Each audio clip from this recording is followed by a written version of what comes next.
It's not just about the ice cream. For 66 summers. It's about the time and the service, the passion that's behind it. It's been the cool thing to do. Slow down and scoop up. Chocolate peanut butter chip. Some slow churn ice cream. And your sundae's coming right behind it, okay? 20 different flavors of homemade goodness. Bubblegum's blue. And infinite concoctions. First one we're doing is a butter pecan milkshake. Leave customers with more than the evidence of a well-eaten ice cream cone. Mommy, make a mustache. That's the greatest thing about doing my job. It's not making the ice cream, it's putting a smile on somebody's face and being able to see that you're actually making a difference and a change to make their day happier. Number 45, butter pecan shake. Owner Dominic Nafo goes by a different name around here. This one's for you, buddy, the ice cream king. All right, let me see. The Manafos are the fourth family to run Painter since it opened in 1952. So this is the original Painter's ice cream. Yes, Rolodex. But the secret Painter's recipe has been shared by all the families. This is the coolest part, though. So what makes your ice cream different? How do different ice cream kings make their ice cream? My ice cream's made with love. There you go, buddy. You know, if I wouldn't eat it, I won't serve it. From doing it so long, you get a knack for, you know, the taste and texture. As coveted as the secret recipe book is Munafo's memories as the ice cream king, a name he says was given to him by another king. The late great B.B. King used to love our butter pecan, and he's diabetic, so he couldn't tell everybody he was eating it. He gave me the name the Ice Cream King. He used to call me from the House of Blues every time he'd play there, and I'd get to go take him ice cream. Eric Clapton, Hootie and the Blowfish, Outkast, Mike Love, and of course, our Vanna White are just a few celebrities who turn to Painters for their sweet tooth. Yes, sir. But Munafo's most frequent customers are by far his favorite. Ice cream, we all got ice cream. With your good news tonight, This is awesome. I'm Meredith Heline. Want to go up? Where's your brother? Like a lot of little boys, Keegan Ruggieri loves fire trucks. Mommy sprays the bubbles on the wall, and we put it out with the water in the bathtub. Yeah, man. And he wants to be a firefighter too. Because they help people. But there's something about Keegan that makes him unlike other little boys. All of a sudden one day, 2 summers ago, Keegan started waving to us and saying hi, and eventually they started bringing cookies out. Like I said, it just started as one little bag of cookies for his fireman friend, and it's since grown into a cookie extravaganza. So Keegan has another name to the firemen on beach patrol and at Station 1. You know, you'd hear, hey, the Cookie Monster's up on 42nd. So if crews switched, or when they're switching districts or heading, in and out of that district, they're always like, I'm gonna go see the Cookie Monster. Thank you. At this point, they do it so often that we don't even get out of our beach chair anymore. They just go and do it themselves, and they carry on their own conversations with the firemen. It's not coming off. Besides playing with the gadgets and seeing his fireman friends, this 4-year-old will tell you the same thing when you ask why he does it. Because when you do kindness comes back to you. And he only wants one thing for Christmas. Well, the ultimate fire truck. What does the ambulance do? Does it help take people to the hospital? The firemen have a Christmas surprise of their own as a thank you to the Cookie Monster. It does, yeah. It's kind of big like a ladder truck, isn't it? Opening one bay at a time. Then what's the truck in the last bay, do you know? Till the very last one. Let's see what's in the last bay. How whose fire truck do you think that is? I don't know. Do you think I can fit in that truck? No. Do you think Mr. Christian can fit in that truck? No. Do you think you can fit in that truck? Yes. Yeah? I mean. Well, that's your brand new fire truck, buddy. Look at that. Driving his own battalion chief's SUV. Decked out in Myrtle Beach Fire Department swag, just like a real fireman. Three Smile Kings, you just got the ultimate fire truck. Let's turn around. Woo! Even making sure his little brother took it for a spin right after him. Because when you do kind things, Keegan said kindness comes back to you. All right, let's go eat some breakfast. All right. Yeah, it looks like they're packed pretty perfectly. Do this one Want to do this one first? Put it in there.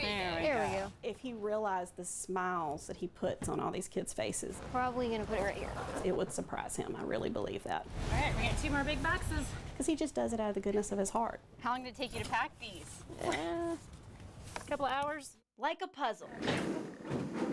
340 toys packed perfectly between these cardboard walls I don't really are know. piecing together who this 13-year-old is shaping up to be. Most kids want toys. They don't want to give toys away. Or sit it on the bottom. Colt Galloway heard about the toy closet in Palmetto Health Children's Hospital 3 years ago That toy closet is like her joy. from a sick friend. And so they came from donations, and I said, Mom, I want to start a toy drive for them. And so it grew into this. Yeah, there we go. Colt's church, school, family, and friends all pitched in. Got it? 550 toys stocked the closet after the first delivery last year. You got it? 500 more were delivered last month, and 340 toys Wednesday. I said, you need to come up with a name, and he goes, already got one.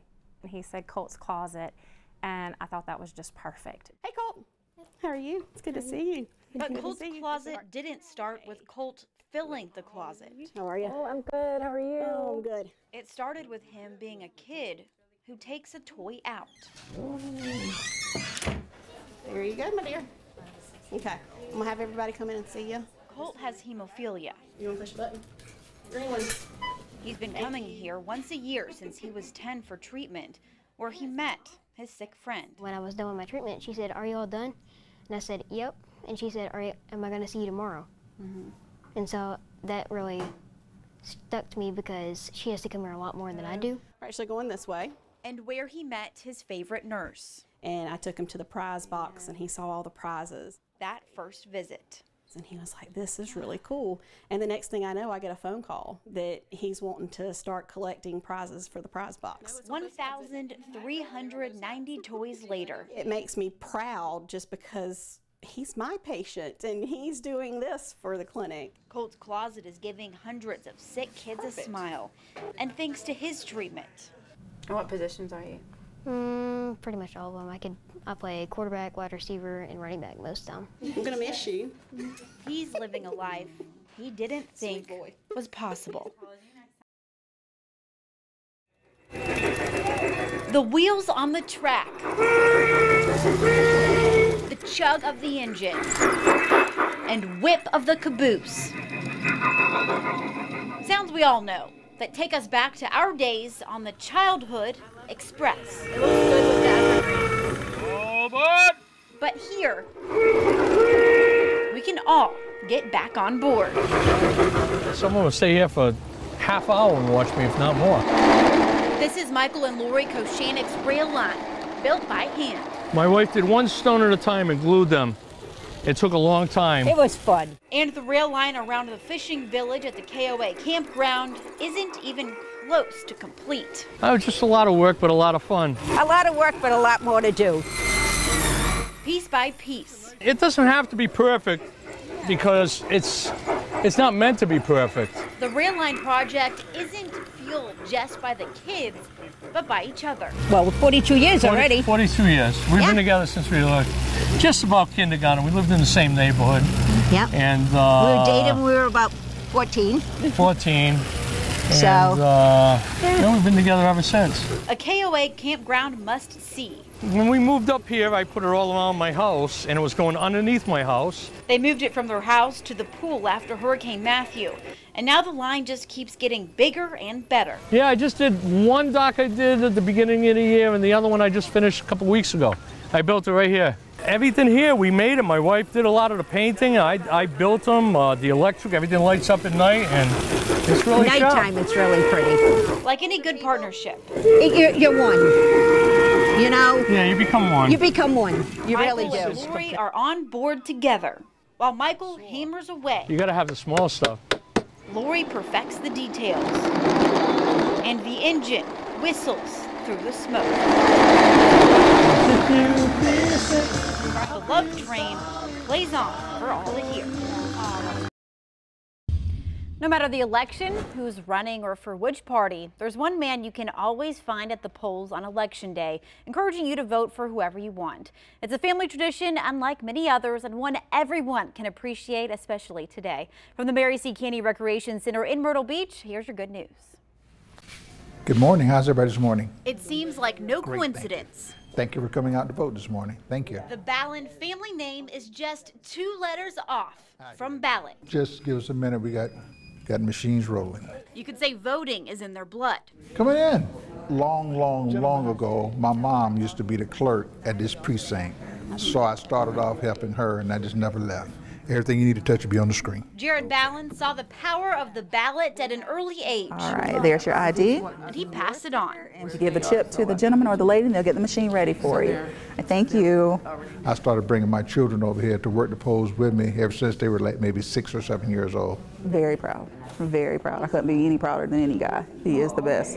But as far as my father, he's an excellent man. Thank you, sir. His wife, niece, and longtime friend Betty Chestnut are a team here. It's been a great morning. Chestnut and Ballin have been a team for over 20 years, and Ballin has put on his election apron for 30. Getting up in the morning, it's election day, and you know what you get to do with Christmas to me. If you need any help, just holler at me. Yeah, sure. I get up like 4 o'clock in the morning because I don't want to be late. You know, I want to have this stuff ready, set up and ready to go when the first person walks to the door. And if you make me late, it hurts my heart. So if you're questioning why your vote matters, remember. They had an election in Loris not too long ago. Someone like Gerald is counting on you.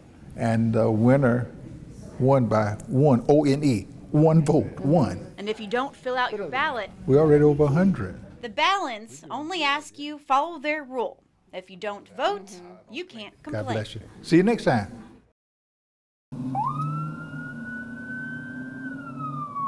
Most police officers don't choose their partners. I'm looking for suspects, criminals. But with a keen eye for the bad guys. Yeah, black belt in karate. And she need my help. Kick the butt. You're a good sidekick, David. Yeah, thanks. I'll take you on my side anytime. Hey, bud.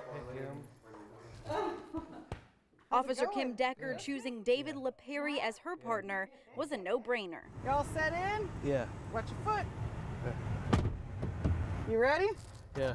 I work with the good cops, not bad cops. Kim's the good cop he's wanted to patrol with since he was 4 years old. She's nice, handsome, smart.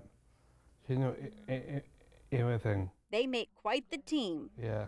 Aw, thank you. Yeah, come on. Make this old gal blush. You gonna wave at Drew? With Officer Kim as the driver, Officer David's the guy you have to watch out for. Hands out. I put your handcuffs. Put your hands up and he'll get out the handcuffs. Yeah. This might only be his second time patrolling in Surfside Beach, but he's always been an officer at heart. They help people,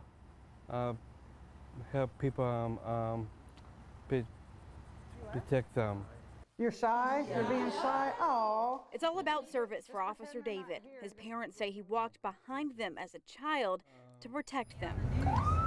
While his abilities make him too good to be a hired officer, he admires all the good cops for their hard work and sacrifice, but especially Officer Kim's. I think we became a family.